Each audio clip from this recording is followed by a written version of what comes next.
Já estou recebendo o chamado de Vitória, ela está ao vivo na Câmara Municipal. Atenção, Mercado do Bairro América. Já estou ao vivo também lá no mercado, com a comunidade, com o diretor de espaços públicos, a bronca do mercado. Mas antes, coloque só um trechinho da fala do presidente da Câmara dos Vereadores, Ricardo Vasconcelos, na manhã de hoje. 11h49, é polêmica agora. Põe na tela aí do BG. Fazer o que quer e bem entende com ele. Não pode. Quem quiser brincar com isso, eu vou lhe dizer, tá cutucando, não é mais nem onça com vara curta. É abrindo a porta dos infernos, meu pastor. E agora eu vou lhe dizer, como diz um amigo meu, Edivaldo, você se meteu em encrenca grande. Porque você deu pedalada. Daqui a pouco você vai entender mais essa história. O presidente da Câmara, com o dedo em riste, disse: Edivaldo, você cometeu pedalada. Olhou para o pastor e disse: pastor, Edivaldo abriu as portas do inferno. O pastor fez: vala-me Jesus Cristo. Afasta esse negócio daqui. 11h50 agora, bora ao vivo para a Câmara. Vamos entender essa história. Ao vivo agora com a repórter Vitória Costa e Vitória Reze, porque tem negócio de porta de inferno que se abriu aí na Câmara Municipal. São 11h50. Bom dia para você, Vitória. Bom dia, Fábio. Bom dia a todos que nos acompanham. Pois é, né? Mais um dia aqui na Câmara de Vereadores e mais uma vez um dos principais temas, a questão dos ônibus. E coincidentemente hoje também foi apresentado um projeto de lei do vereador Elber Batalha em relação aos ônibus, que fala sobre a obrigatoriedade de mostrar, né, à população laudos de vistorias, enfim, mostrar também a validade desses ônibus. Até antes da gente falar da polêmica, vamos falar também sobre esse projeto de lei aqui com o vereador Elber Batalha. Bom dia, vamos começar falando desse PL. Bom dia, Fábio Henrique, bom dia a todos os seus telespectadores. Na verdade, foi uma coincidência, esse projeto foi apresentado lá no início do ano, impulsionado pela questão da situação péssima que o transporte coletivo vivia e ainda vive em Aracaju, condições precárias de manutenção dos ônibus, e ele impõe a necessidade de que os laudos de vistoria, de condições mínimas de segurança, sejam afixados nos ônibus, para que o usuário, ao utilizar o transporte coletivo, tenha pelo menos uma garantia, uma sensação de segurança de que aquele ônibus foi vistoriado e que as condições mínimas de utilização lhe estão sendo asseguradas. Esse projeto já tramitava na Câmara desde janeiro e veio para votação hoje, foi aprovado em primeira discussão e deve voltar à pauta da semana que vem para que façamos a segunda aprovação e a redação final. Vereador, ainda falando em questão de ônibus, havia também uma informação que o senhor iria ingressar uma ação popular em relação à compra de ônibus. Essa é uma informação que procede? Sim, na verdade eu vou concluir a elaboração dessa ação popular no final de semana. Ela será assinada não somente por mim, mas pela vereadora Sônia Meire, pelo vereador Camilo, pelo vereador Fábio Meirelles e pelo vereador Irã Barbosa. Será uma ação conjunta da oposição, questionando judicialmente, pedindo a manifestação do Poder Judiciário sobre todas essas irregularidades. O superfaturamento da compra dos ônibus, que poderiam ter sido comprados por 2.400.000, foram comprados por 3.640.000. A adesão a uma ata que dizia que os ônibus teriam que ser do ano de 2025. E a Prefeitura comprou ônibus fabricados ainda em 2023, modelo 2024, e outras irregularidades que estão surgindo. Por exemplo, o fato da Prefeitura ter empenhado a compra dos ônibus em 16 de junho, sem ter sequer, naquela época, solicitado a autorização da Secretaria da Fazenda Nacional para pegar o empréstimo, que é a fonte de pagamento dessa negociação. Ou seja, empenhou sem ter certeza que teria o dinheiro. E somente 45 dias depois do empenho solicitou isso. E outra questão grave que surge hoje. Me parece que os ônibus sequer tinham autorização para circular, porque a nota fiscal não foi emitida. Nós requeremos oficialmente dessas notas fiscais. O prazo para que elas não sejam entregues é na próxima sexta-feira, depois de amanhã, e será outro item que será incluído nessa ação, caso se verifique que essas notas não sejam entregues e que aí sim, aí é mais grave ainda, os ônibus que estavam circulando não teriam autorização para circular, porque, diferentemente do que foi dito aqui hoje na tribuna, A autorização para circular um veículo sem placas é somente válida por 15 dias, apenas no trajeto da concessionária para a casa ou para a sede do proprietário e para o Detran para emplacar. Não se pode ficar circulando mais como era antigamente, 30 dias sem placa. Isso é coisa do passado, desde 2022, que essa prática é proibida por uma resolução do CONTRAN. Vereador, muito obrigada pelas informações. A gente conversa também com o Isaac Silveira, ele que representa a situação aqui na Câmara de Vereadores. Vereador, bom dia. Agora, já ouvindo também o que o vereador Elber Batalha disse, também de acordo com o que foi apresentado aqui na manhã de hoje, qual o seu posicionamento, tanto em relação à ação popular, como também o que ele disse em relação às placas de ônibus. Uma ação popular é um direito legítimo de qualquer representante da sociedade que entenda que deva questionar a participação do judiciário. Agora, as teses levantadas pelo vereador Elber Batalha sofrem de algumas inseguranças, algumas fragilidades. O ônibus que ele aponta por 2 milhões e 400 não é o mesmo ônibus. O ônibus foi comprado por 3 milhões, um pouco mais de 3 milhões. Ele tem aspectos diferentes. O piso não é rebaixado desse ônibus de 2 milhões e 400, ou seja, a acessibilidade é prejudicada. A quantidade de portas desse ônibus de mais de 3 milhões são um quantitativo maior do que esse ônibus de 2 milhões e 400.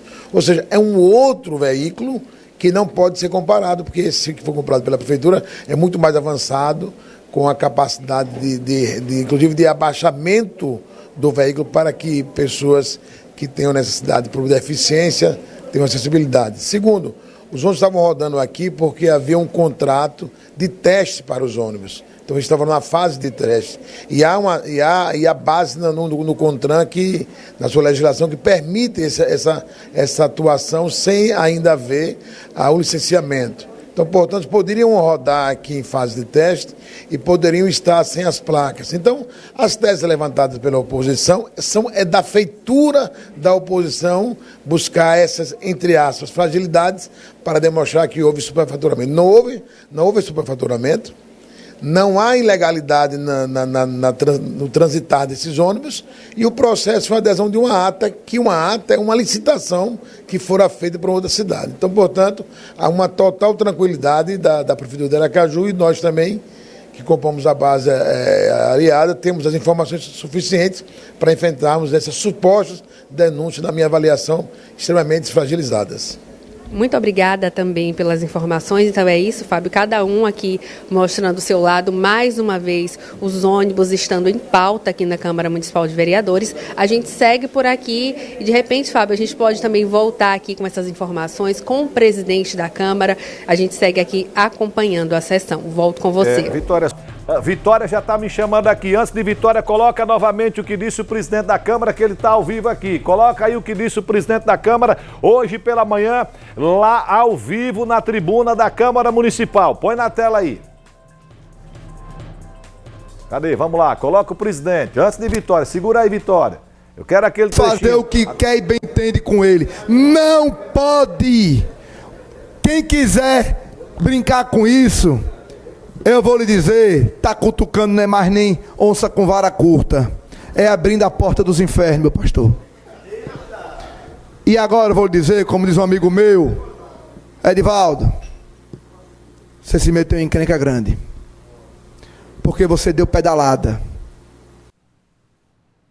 Eita, agora nós vamos ao vivo. São 12 horas e 5 minutos. Vitória, você está ao lado do presidente da Câmara. Ele declarou hoje pela manhã que Edivaldo deu pedalada e que abriu as portas do inferno, e eu estou curioso para saber esse negócio aí. 12 horas e 5 minutos. Boa tarde mais uma vez, Vitória. Agora, boa tarde, Fábio, boa tarde a todos que nos acompanham. Pois é, nessas palavras que vocês viram e ouviram agora, o presidente da Câmara, que está aqui ao meu lado, Ricardo Vasconcelos, teria dito isso, né? Disse, na verdade, que o prefeito, o ex-prefeito Edivaldo Nogueira, teria dado pedaladas. A gente já conversa aqui com ele para entender melhor também o contexto dessa frase e para ele explicar para a gente o que é que significa. Boa tarde. Boa tarde a todos que nos assistem nesse momento, boa tarde a Fábio. Veja, essa é uma situação que nós tomamos conhecimento no dia de ontem. As emendas elas são aprovadas no orçamento, que é uma lei, tem que ser cumprida integralmente.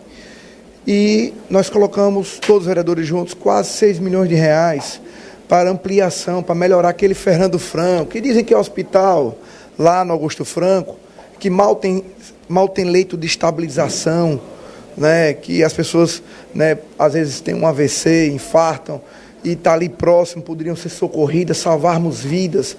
E aquilo ali não tem nada de hospital, Fábio, e meus queridos telespectadores. E a gente quer que ele se transforme, de fato, um hospital de média, e até mesmo tenha leito de UTI, o importante é salvar vidas. O dinheiro do povo não é para economizar, não, é para ser muito bem gerido, e para o povo. Então, às vezes as questiúnculas políticas, as decisões equivocadas, levam a gente a pagar um preço muito alto.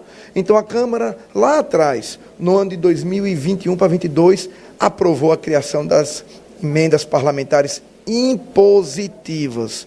Ou seja, nenhum prefeito de plantão que aí esteja pode remanejar, desfazê-las ao seu bel prazer. Mas o ex-prefeito Edivaldo Nogueira achou que poderia fazer isso, né? Não tem medo da lei, faz ao arrepio mesmo da lei as coisas. Então, foi lá, protelou o máximo o pagamento das nossas emendas. Desde o início, como os vereadores aqui disseram hoje na sessão, que ele dizia que não ia pagar as emendas, que ele não queria, fez de tudo para não aprovar.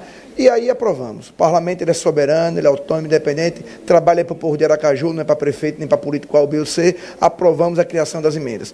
E aí, quem executa, quem paga é o prefeito. E aí começou a confusão toda. Mas aí a gente conseguiu também colocar no orçamento, e aí colocamos um tomógrafo de 4 milhões de reais para o HU, leitos de UTI para o Santa Isabel, para o São José, centros cirúrgicos, cirurgia recebendo dinheiro, a própria Secretaria Municipal de Aracaju recebendo dinheiro para a construção de um centro de imagens.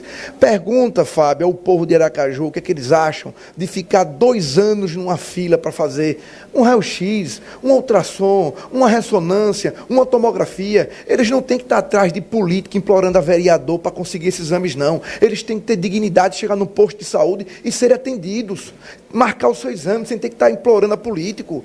E é isso que acontece no município de Aracaju. A gente não quer isso, a gente quer acabar com isso. Essas filas, essa humilhação do povo para ter um exame. O sistema público de saúde tem que funcionar para quem não precisa, para quem não tem plano de saúde, e não funciona. E aí, quando eu fui atrás com os vereadores dessas emendas do ano de 2024, desses 24, que era para terem sido pagas, nós descobrimos que o dinheiro teve a sua finalidade desviada, estava para investimento, mudaram para custeio, para pagar os contratos administrativos da Secretaria, que não tinha mais dinheiro, não planejaram corretamente as despesas ao longo do ano, não tinha mais dinheiro, e aí acharam bonito pegar as emendas dos vereadores, que era para comprar esses equipamentos, para dotar as unidades básicas de saúde de mais estrutura, para atender melhor o nosso povo, e aí sequer não cumpriram nem a lei, porque tinha uma brechazinha, poderia mudar isso, desde que encaminhasse para a Câmara, para que a gente autorizasse. Mas não precisa tratar nada com o Poder Legislativo, passa o trator mesmo, faz do jeito que quer e bem tem, ninguém precisa cumprir lei. Aqui é a casa da mãe Joana, que acham que é assim, e aí a gente descobriu. Dizem que mentira, as coisas erradas têm perna curta, diz que sempre a gente descobrimos. Às vezes alguma coisa passa. Se Deus quiser, eu não quero que passe nada, mas pode passar. Mas essa não passou, nós pegamos e nós vamos responsabilizá-los por isso. Presidente, rapidamente, Fábio também tem uma pergunta. Fábio, pode falar. A pergunta é a seguinte, são 12 horas e 10 minutos. O que é que pode acontecer com o ex-prefeito Edivaldo Nogueira em função daquilo que foi revelado pelo presidente da Câmara? E eu queria, Vitória, que ele dissesse o que é que ele quis dizer quando afirmou que Edivaldo abriu as portas do inferno. Pronto. Ele perguntou o que é que pode acontecer em função disso, que vocês disseram que o ex-prefeito pode ter feito, e além disso, o que é que o senhor queria dizer com essa frase, abre as portas do inferno, abre aspas. É como se fosse uma metáfora, um tom de brincadeira também, mas de fato eu vejo com os vereadores. A gente entende que é um problema muito grande, Edivaldo, descumprir o que foi aprovado em lei no orçamento. A LOA é uma lei que tem que ser cumprida integralmente. As mudanças delas têm que vir para a Câmara e serem alteradas por lei. E não é feito assim. Tá? E, infelizmente, a gente vai tomar as medidas cabíveis por esse descumprimento. Uma das possibilidades que o pastor Diego levantou é não aprovar as contas do ano de 2024, porque ele não cumpriu o que estava na lei orçamentária. Ô Fábio, imagina se essa moda pega. Olha, o presidente da República agora não querer mais pagar as emendas dos deputados federais e de senadores, mudar, botou para um canto, ele disse que quer botar em outro, aqui também na LES, você imagina. Então, a gente tem que estancar e cortar o mal pela raiz. Tem que cumprir o que é aprovado em lei, tem que cumprir a lei, ponto final. Muito obrigada, viu, presidente? Fábio, é isso. E só relembrando e respondendo a pergunta que você fez na nossa outra entrada, em relação ao projeto de lei que dispõe sobre a proibição do uso das catracas duplas, ontem entraria em pauta, mas foi suspensa. Eu perguntei isso, inclusive, à própria autora do projeto, que é a vereadora Sônia Meire, e ela nos confirmou essa informação. Caso tenha alguma alteração, a gente também atualiza ao longo da programação. Volto com você.